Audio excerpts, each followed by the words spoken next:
What is going on, everyone? Badger here. Should have liked and sub, and let's get into this. So, Acolyte has made it to 5 episodes. It's the one where it's certainly the best one by far, but as again, one of the comments said the bar was set so low they tripped over it. The fighting is obviously the best fighting we've seen on any show on Disney Plus or Star Wars, the Disney sequels. But again, not saying much. Still a bunch of extra flashy things where there were plenty of moments. Look, a Nick Gillard stunt team, it was not, but better than anything so far. At least a step in the right direction. Talk of season 2, if you would believe it, is abound, an artificial talk or not. And there was a big Entertainment Weekly interview with all the cast and the showrunner. So there's you can see a lot of people just pulling out different things and making like 7 different articles. But I figured we would just cover them all right now. And so the first one is, of course, Leslye Healand, former Harvey Weinstein personal assistant of 4 years, Leslye Healand, who got a show run. Don't you see how they're comparable jobs? She cast doubt on the second season, which really just means, let's get to her words. She says, something that I've noticed is first seasons will end on what should have been the break into Act 2. It feels like everyone's really expecting their shows to get a second season. And I don't feel that's a good idea. She then added, I threw everything into season 1 because who knows what's going to happen. Despite Healand being unsure if the show will get renewed for a second season, she did inform the outlet that she has 4 or 5 major mysteries she'd like to explore if she does. And before we go on to the next part, I just want to say, man, that's actually rather smart of her. And I mean, famously, even George Lucas said that the reason he took the Death Star from Return of the Jedi, which was supposed to be, and put it in the first one, is he didn't think he'd get to make his second movie. And he even had Splinters of the Mind's Eye, the book, ready to go. If he didn't get to make that second movie, it was going to be like a sequel. Anyway, he had a whole thing going. But so he put the Death Star in the first one just in case. And it seems like she just did everything she was going to do. Now, maybe she just knew the landscape. It's rare to get a second season. Maybe she knew it was going to piss everyone off. But at this point, I think she actually has to get a second season, because if she doesn't, Disney will be like tacitly admitting that we were all correct. And by we, I mean everyone on Rotten Tomatoes. Yeah, it's back up to a 14%. Well, actually, show this. And the average score has gone up. So it is back up to a 14%. But the IMDb rating, that has continued to go down 3.3 out of 10. Now, in addition to all of that, it's the viewing numbers, and that they've been horrible to begin with.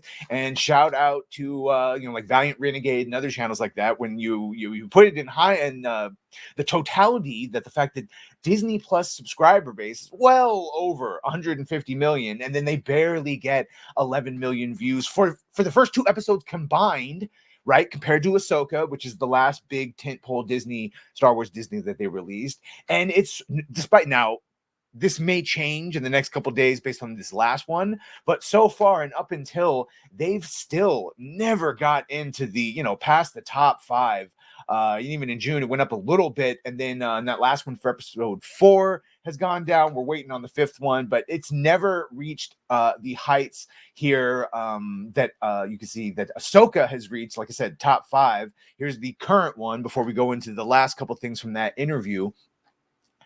If she put everything in this one, and again, there's a couple of big things that we need to determine, and that is if in fact those twins were created with the Force, or the thread, or whatever they're going to hell, and if it really does invalidate or call into question the chosen one. That'll be the biggest thing that I think will decide going forward what they're going to do. Because so far, it seems like the point of this entire series has just to really hammered home that the Jedi are bad guys and the Sith are just oppressed.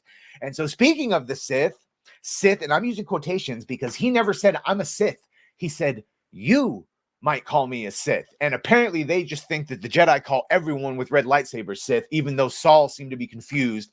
And as I pointed out, everyone would know who this is. Even a kid in school who had basic history would know who a Sith is, because the reason Ki-Adi-Mundi says we haven't seen the Sith in a millennia is because 1,000 years ago, there was a huge Jedi versus Sith war that brought the entire galaxy to like a dark age, basically. And at the end of it, they did the Ruusan Reformation, which reformed the Republic and ushered in a bright High Republic age. everyone. It would have been like someone showing up and him being like, "You might call me a Roman." It's like everyone knows who Romans are. Anyway, the point is also, so I'm still not convinced he's a Sith.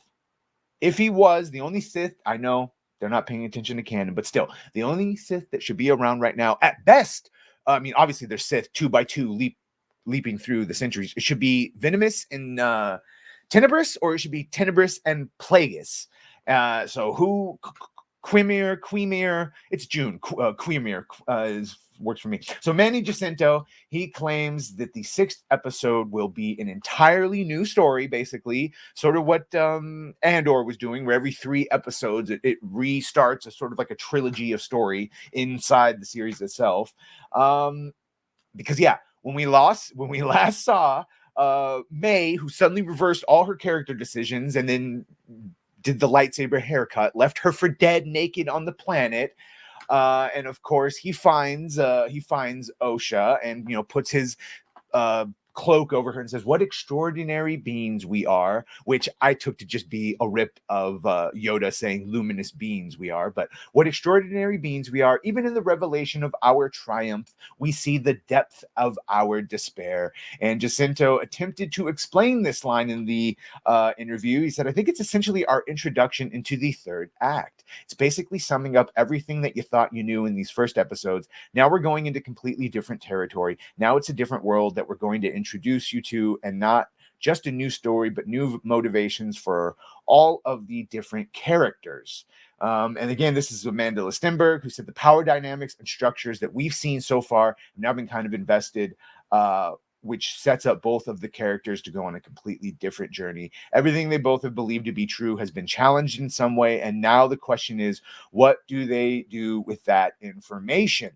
And then just finishing out here, of course, Master Soul, who's my favorite character, but probably just because I like the actor. His actual character that he plays is a horrible Jedi, filled with regret, compromised by emotion and attachment. I don't know how he's been able to get this far without other Jedi checking him. That being said, when he's talking about when you see him again, he goes, "I believe that all throughout those years, Saul was filled with a mixture of emotions. The first line of the Jedi Code is, there is no emotion, there is peace." So, not that they don't have them and acknowledge them, but they let go of them and work past them. They don't fucking hold on to remorse and deep regret like that. And no, yes, you're going to say, what about Obi-Wan? That's Obi-Wan on Tatooine after he's left the Jedi Order. Anyway, I'm talking about a Jedi during the High Republic would not be boo-boo-bee-boo like this. He'd work through it.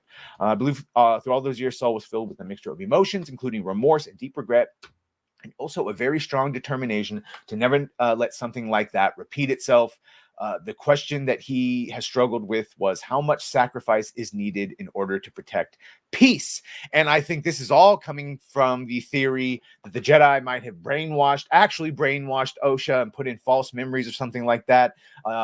Again, there's going to be some sort of flashback going to see exactly what happened with the Force Witches and Mother Anastasia and Coral, who, look, I was wrong. I thought Coral was the master, Smilo Ren. Because Disney would not be able to hold out not give in to the "I am your mother" line, which I still think we might see. We don't know who Quimir's master is. I know people were saying, well, he said he wants an apprentice, so he doesn't have a master. Not true. Even though the goal of any Sith is to eventually be the strongest and replace their master. A lot of times, the way they do, there's a lot of different ways to do that. And why I personally think the preferable one is to outright challenge them and say, okay, it's time. Another way to do that, Vader did this with Starkiller recruiting, and even Palpatine, if you go by Legends lore, got Maul while he was still an apprentice to Plagueis. So the idea that Master Quimir might be, he himself might be an apprentice to another Sith, which might be Coral, the mother, because even Osha says, "Oh, my mother could do that," and he did the Force push that was very much like a power of many. And I don't know. We'll see. Again, like most things, I think the fans and us and people who know better in the lore, for example, me pointing out that the helmet, the gauntlet are cortosis, and that's why it was deactivating the lightsabers. The chances that they actually knew that, or it wasn't just some intern that said, just use cortosis, and they actually knew what they were doing, I don't know. Either way, we got some passable lightsaber fights, but it's still nothing compared to what I would take any lightsaber fight in the original trilogy or prequel trilogy over this. So anyway, let me know what you think. Make sure to like, share, and sub. If you've done that, thank you. If you're going to do that, thank you. And well, Bye.